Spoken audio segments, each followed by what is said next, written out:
Good morning. Welcome to a day in the life of a therapist. I'm a psychotherapist, a licensed therapist. My letters are LCSW. There's lots of different credentials, letters you can have to be a therapist: LPC, LMHC, LMFT, PhD. There's all kinds of letters. So my letters are LCSW.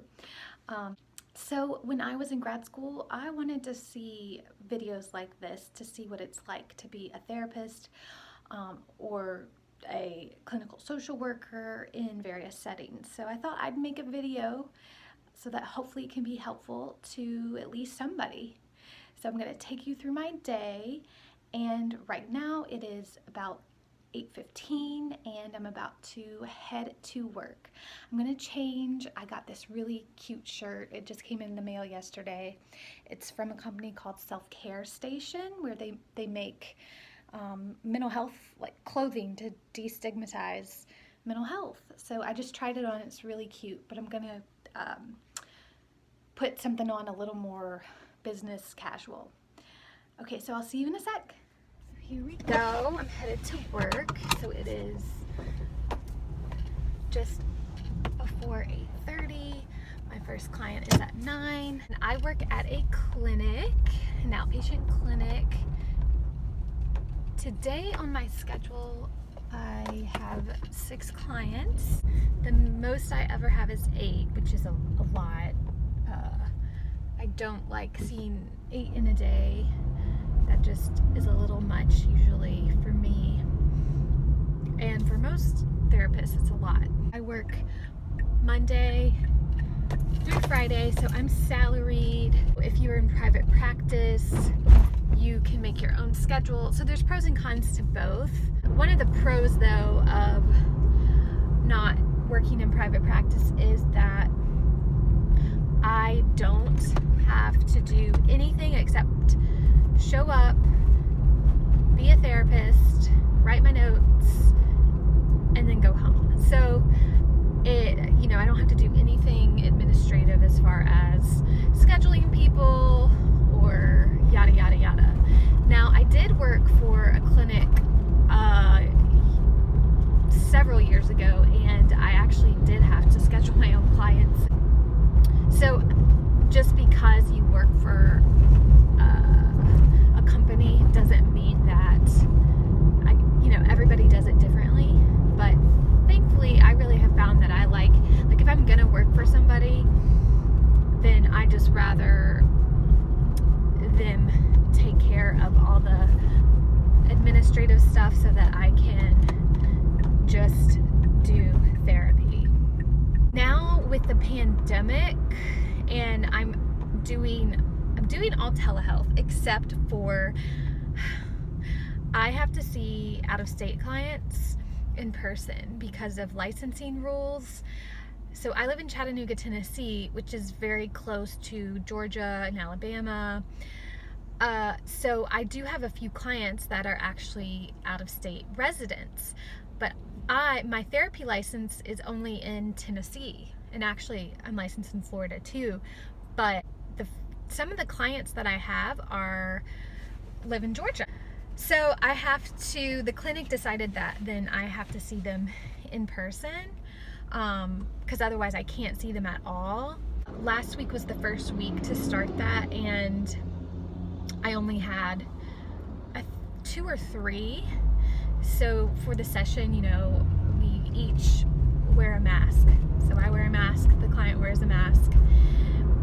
And it's okay. It's a little bit weird having to wear a mask. I'm still trying to, I made the mistake of wearing glasses with a mask last week, and so I couldn't get it comfortable so where it wouldn't fog up my glasses and all of that. So a little bit of a learning curve there. But today I have all telehealth clients, so I'm seeing them all through the Zoom platform. And here we are at a stoplight. So I will see you in my office. Okay, here I am in my office. I'll give you a quick tour. Basically, I can just roll around in this chair and you'll see everything. There we go. Yeah, there's my clock, and back to the door.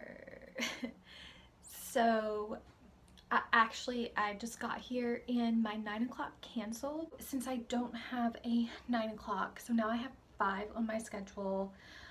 Everything has been real weird schedule wise since COVID and switching to telehealth. Some of my clients just aren't wanting to do telehealth. I know some of my longtime clients, they just are wanting to wait until we go back to in-person, but you know, I tell them I don't know when that will be.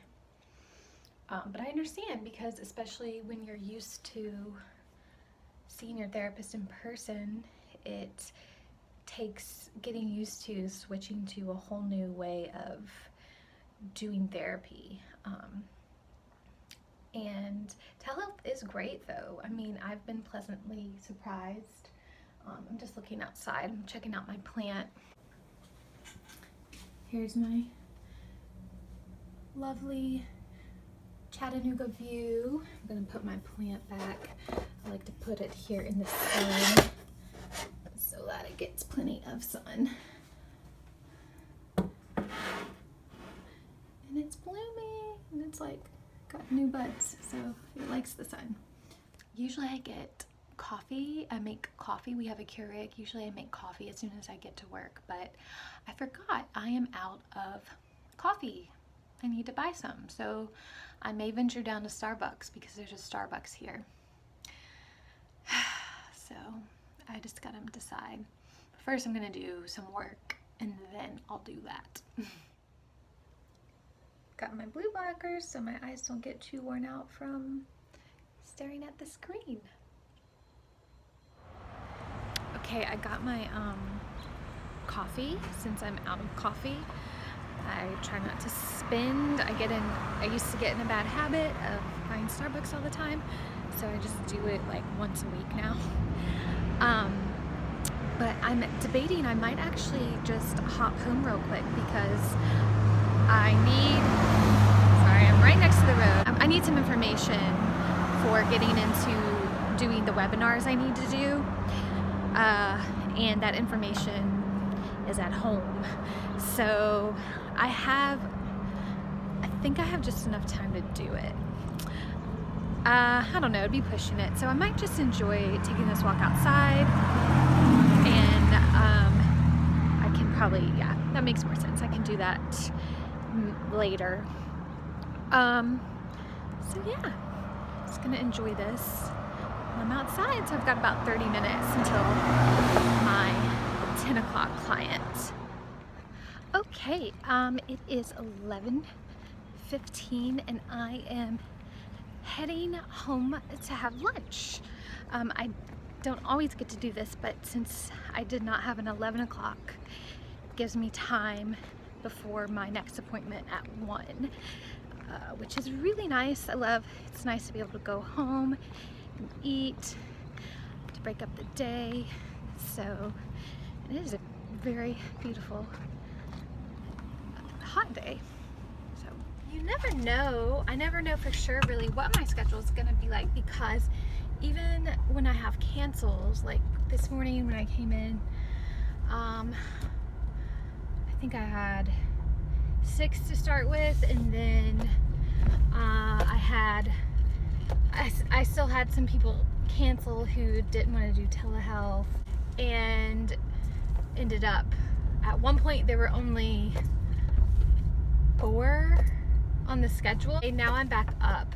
My afternoon is back filled because I have a cancellation list. So people on that want to be scheduled, but you know, I don't have any slots. I'm booked out like about a month to a month and a half, and so they're able to fill my slots. Thank you, Connie. Able to fill my open slots. So I'm going home to have lunch, and then I'll go back for the 4. So today should be a total of 5, which is really my ideal situation. 5 clients is usually like a good solid number, not too many, not too little. All right, I've got my blue blocker glasses on. I've been seeing clients. I have a break right now. Actually, my 3 o'clock no-showed, so I am going to do notes, and I have one more client at 4 o'clock. So that is one of the things to talk about with more community mental health, just meaning, taking, like if I were in private practice, I could have a policy for no-shows, which my policy that I would personally have, which most private practitioners have, would be, okay, if you no-show appointment, meaning you don't call to cancel, you just don't let me know anything, you just don't show up, then that is a 100% charge for the session at the full rate. If you cancel with less than 24 hours notice, then that's a 50% charge. So you pay 50% of the regular rate. With most clinics, like where I work, they do not employ that sort of a no-show rate, especially when they're taking Medicaid clients. I think there might be a legal issue with it. But anyway, so basically it gets hard because there's no real incentive for the person to show up. And with therapy, it's one of those things that, like, oh yeah, it's a great idea in theory, and then when it comes appointment time, most people have resistance, and even if they want to change and grow, that resistance comes up, and so it makes it easier for them to then just go with that resistance and not show up to the appointment. Well, I see my own therapist, which I think every therapist should do when they need to, because we all go through different life difficulties, and we're all always evolving. And it's also just helpful to remind myself what it feels like to be a client. It's very helpful for that too. But I mean, with everything I know, and I'm a therapist myself, I still have resistance come up when it's right before the appointment. Usually I'll be looking forward to the appointment, and then about an hour before, I start to think, oh, do I really need to? Maybe I could just not do it. But then I don't go with that because I would have to pay.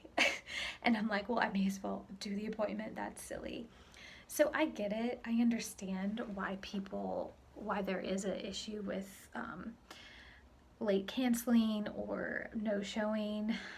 With this kind of work, it's not easy. You're coming up against all of your own stuff. So I wish that we could employ a no-show policy, because it would be really helpful. And it's helpful for people to have that incentive of, well, I know I need to do this, I better just do it, otherwise I have to pay. But so with community mental health, that is always an issue, but it is what it is, and that's frankly why they end up scheduling me 8 clients a day, because it's likely that not all 8 are going to stay on my schedule. All right, well, I'm gonna get to note writing and see you later. So it is almost 5 o'clock. I just finished with my last client, and yeah, I'm finished for the day. I have a couple of notes to write, but sometimes, usually at the end of the day, I just don't have the brain power or patience to sit and finish my notes, so I'll write them the next day. So, and tomorrow, as of now, I have all 8 on my schedule, so we will see what happens. If you have any questions, let me know. put them down below and I will be happy to answer any questions that you have. Thanks so much for watching. See you next time.